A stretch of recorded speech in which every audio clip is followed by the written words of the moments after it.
Train থেকে নেমে একটা পুস্তকের দোকানের সামনে বসে ওনার সাথে সাধু কথা বলছেন। এর মধ্যে ট্রেনের হুইসেল দিয়েছে, ট্রেন ছেড়েও দিচ্ছে। আরে সাধু বাবা, ট্রেন তো ছেড়ে দিচ্ছে, আপনি নিশ্চিত কথা বলে যাচ্ছেন, যেতে যেই চলে যাবে হাত এঁটে ধরেছে।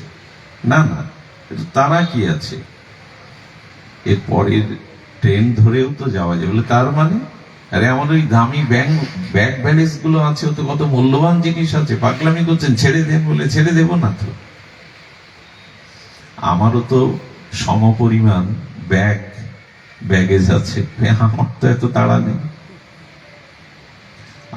এত তাড়া নেই, তোমার এত তাড়া কেন? আমারও তো সমপরিমাণ পটলা পড়লি যা বলো আছে।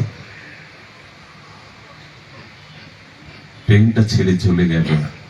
উনি তো বিরক্তি হয়ে বারবার অসন্তোষ প্রকাশ করতে লাগলেন।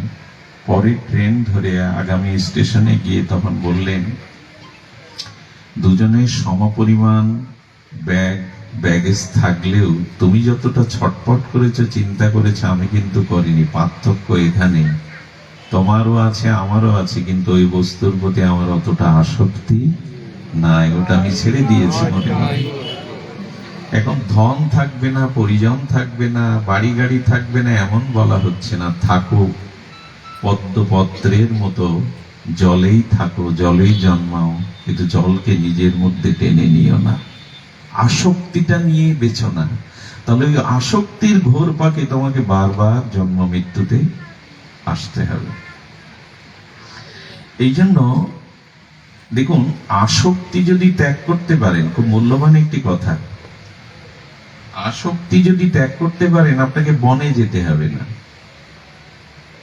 স্মরণ করিয়ে দেই, আমাদের আদি পিতা এবং আদি মাতা মনু এবং শতরূপা, এটা আমাদের জানা। এই ব্রহ্মার মানসপুত্র মনু বহু বছর রাজত্ব করেছিলেন। ওনার মনে হয়েছিল রাজত্ব করতে করতে তো ভজন হলো না, ত্যাগ বৈরাগ্য হলো না। এই জন্য স্ত্রীকে নিয়ে মনু রাজত্ব ত্যাগ করে উনি নৈমিষারণ্যে ভজনের জন্য গিয়েছিলেন। এবং এই মনু শতরূপে সহস্র সহস্র বছর ভজন করে ভগবানকে পুত্র রূপে কামনা করেছিলেন। আর এই মনু শতরূপায় ত্রেতাতে চক্রবর্তী সম্রাট অযোধ্যা নৃপতি দশরথ এবং কৌশল্যা হয়ে জন্মায়। তপস্যা করে ভগবানকে তারা পুত্র রূপে পেয়েছিলেন। এখন মনু মহারাজের ত্যাগ বৈরাগ্যের জন্য বনে গমন করতে হলো, নৈমিষারণ্যে। কিন্তু রাজর্ষি জনক রাজা হয়েও ঋষি, ওনাকে বনে গমন করতে হয়নি। আমার বলবার অভিপ্রায় কি, রাজ্যে থেকেও, রাজ ঐশ্বর্যের মধ্যে থেকেও আপনি রাজর্ষি জনক হতে পারেন, ত্যাগ বৈরাগ্যের মূর্ত হতে পারেন। কারো কারো বনবাসে যারা লাগে, সংসার ছাড়া লাগে, কিন্তু সংসারে থেকেও কেউ কেউ মহা ত্যাগী হয়। মনু মহারাজকে বনে যেতে হলো, কিন্তু রাজর্ষি জনককে বনে যেতে হয়নি। আপনি সংসারে থাকুন, ত্যাগ বৈরাগ্য মানে গৌরিক বেশ নিতে হবে, সন্ন্যাস নিতে হবে, এমন না। রাজর্ষি জনক ইনি রাজা হয়েও ঋষি, ওনাকে বনে গমন করতে হয়নি। এই জন্য যেখানে থাকবেন সেখানে ত্যাগ বৈরাগ্য যদি অবলম্বন করতে পারেন, তাহলে আর মায়া আপনাকে বাঁধবে না, মোহ আপনাকে বাঁধবে না। এই জন্য যে অবস্থানে থাকুন, সেখান থেকে মোহকে আপনি জয় করুন। ঘটনা যখন মনে স্ফুরণ হচ্ছে তখন বলি, তুকারামের ঘটনাটা খুব মার্মিক ঘটনা। তুকারাম ছিলেন এক মহান আচার্য, মহান সন্ত শিরোমণি, ত্যাগ বৈরাগ্যের মূর্তি। ওনার জীবনীতে ভক্তমাল চরিত্রে দেখা যায়, ওনার স্ত্রী আবার খুব বিরূপ ছিলেন, ভক্তি বিমুখ, ভজন বিমুখ, বড় অত্যাচার করতেন তুকারামের প্রতি। কিন্তু তুকারাম নির্বিঘ্নে সহনশীল হয়ে তপস্বীর মতো সবকিছু, শীত গ্রীষ্ম যেমন তপস্বীরা মেনে নেয়, ক্ষুধা তৃষ্ণাকে উনি মেনে নিয়েছিলেন। এক পর্বতে বসে বসে ভগবানের নাম চিন্তন নিত্য নিরন্তর করে চলেছেন। স্ত্রী এবং তার যে কন্যা, তারা উঠতে বসতেই তাকে গালি দিত, বিরূপ মন্তব্য করত, অপমান করত, কিন্তু সাধু তো সবকিছু মেনে নিয়েছিলেন।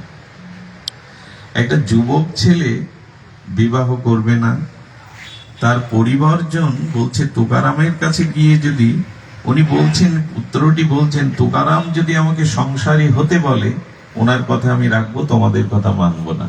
বলবার উদ্দেশ্য বুঝতে পেরেছেন? উনি বিবাহ করে দিনরাত হাড়ে হাড়ে জ্বলছেন, তা আমি ওনার কাছ থেকে সংসারের অনুমতি নিতে চাইলে নিশ্চয় আমাকে বিবাহের অনুমতি।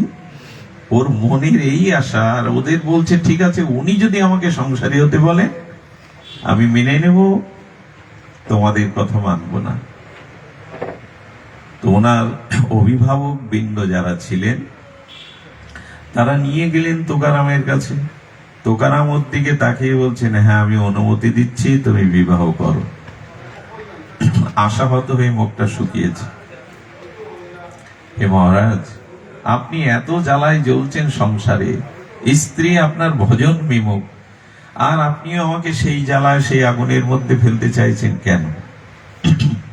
বলে দেখ, স্ত্রী বিবাহের পরে যদি তোর সহধর্মিণী হয়, তোর ধর্মে ত্যাগ বৈরাগ্যে যদি সহায়তা করে, তাহলে তো তুই ভজন করলি, সেও ভজন করলো, সহধর্মিণী মিটে গেল।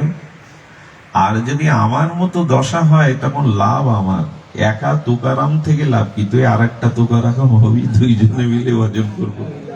সাধুদের ভাবনাটা দেখুন, স্ত্রী এত করে বলে কিন্তু ভাবনাটা দেখুন। ভক্ত চরিত্র শুনতে হয়, এর থেকে আমাদের জীবনের কিছু আমরা চলার পথ পাথেও পেয়ে যাই। তুকারাম বলছে দুটো অবস্থা দেখ রে, আমার স্ত্রী যদি আমার মনের মতো হতো, যদি সহধর্মিণী হতো, তো তার প্রতি আমার প্রীতি, অনুরাগ, ভালোবাসা চলে যেত।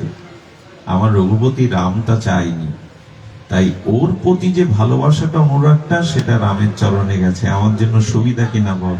যে এইভাবে যদি ভাবেন তাহলে কিন্তু আর আপনার যন্ত্রণা পেতে হবে না, জ্বালা পেতে হবে না, একটা মীমাংসা আসবে।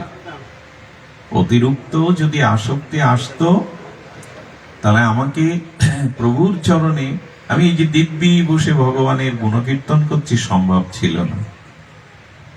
সাধুর বাক্যের মধ্যে শক্তি সঞ্চারিত হয়, সবার কথার মধ্যে শক্তি সঞ্চারিত হয় না। যিনি যেমন আচরণ করেন, যার যেমন অনুভূতি, ভজন অনুভূতি, তার শব্দের মধ্যে ততখানি শক্তি সঞ্চার হয়। ছেলেটা মীমাংসা পেয়ে চলে গিয়ে সংসারী হলো। ইতিমধ্যে একটা ঘটনা ঘটে গেল, তখন ওখানে একটা অকাল দেখা দিয়েছে, খাদ্যের দুর্ভিক্ষ। এবং এই দুর্ভিক্ষে তুকারামের স্ত্রী এবং কন্যা মারা যান। এই সংবাদটা তৎকালীন ছত্রপতি শিবাজী, যার নামটা আপনারা শুনেন, এই ছত্রপতি শিবাজীর কানে চলে যায়। তুকারাম এমন সন্ত সাধু ছিলেন যে ছত্রপতি শিবাজী মাঝে মাঝে ওনাকে দর্শন, আশীর্বাদ নিতে আসতেন। সুধীজন, তুকারামের স্ত্রী দুর্ভিক্ষে খাদ্য অভাবে মারা গেছে, তার কন্যা স্ত্রী, এটি শুনে ছত্রপতি শিবাজী তার মন্ত্রীকে পাঠিয়েছেন, কিছু ব্যবস্থা করে এসো। খুব ধ্যান দিয়ে শুনুন ঘটনাটা, রাত হয়েছে, অনেকের চোখে ঘুম আসতে পারে, ধ্যান দিন। তুকারামের কাছে এসে উনি যেখানে ভজনস্থলী ভজন করতেন, বললেন, ছত্রপতি শিবাজী করুণা করে আপনার চরণে প্রণাম পৌঁছেছে, কাজের ব্যস্ততায় উনি আসতে পারেননি, জীবাধমকে পাঠিয়েছেন। উনি বড় ব্যথিত, আপনার কন্যা, আপনার স্ত্রী দুর্ভিক্ষে খাদ্য হয়ে মারা গেছে।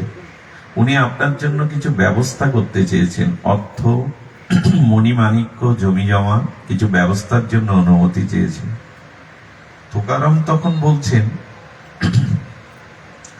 আমি এটা স্বীকার করতে পারবো না। এই দেখুন প্রকৃত ত্যাগী, প্রকৃত সাধুদের মহিমা। ছত্রপতি শিবাজী সারা ভারতে তখন একজন মহান পুরুষ। আজও ভারতবর্ষের মানুষ তাকে দেবতা সমশ্রদ্ধা, প্রণাম, এবং তার ইতিহাস, ছত্রপতি শিবাজীর ইতিহাস যারা পড়েছেন জানেন কত বড় তেজস্বী মহামানব। এত বড় স্বাধীনতা আন্দোলনে ওনার যে ভূমিকা, ওনার যে বীর্যবত্তা স্বর্ণাক্ষরে ইতিহাসে লেখা আছে। তখন ছত্রপতি উনি, তো তখন বলছেন, দেখো ছত্রপতি শিবাজি কি ও বলবে, আমি ওনার কোনো কিছু স্বীকার করতে চাই না, আমি ওনার কোনো কিছু স্বীকার করতে চাই না। বলে, কেন চান না? খুব মন দিয়ে শুনুন। উনি তখন বলছেন, তাহলে তোমাকে দুটো কথা বলি। জগতে যত পাপ মানুষ করে, সেই পাপের মূল কারণ কি? কথাটা খুব ধ্যান দিয়ে শুনুন। সেই পাপের মূল কারণ কোনটি? তুকারাম বলছেন ওকে, আমি কি এসব খবর রাখি? তত্ত্ব তো আপনারাই জানেন, তত্ত্ব তো আপনারাই জানেন। পাপের মূল কারণ কিছু পাপ কোনগুলি? আগে একটু বলেছি, ধ্যান দিয়ে শুনতে। জানেন, পরস্ত্রীতে গমন একটি পাপ, মদ, নেশা দ্রব্য, গাঁজা মদ এগুলি খাওয়া একটি পাপ। আচ্ছা, লোকের বা আত্মীয় স্বজনের শরীকের সম্পত্তিকে ফাঁকি দিয়ে নেওয়াকে পাপ।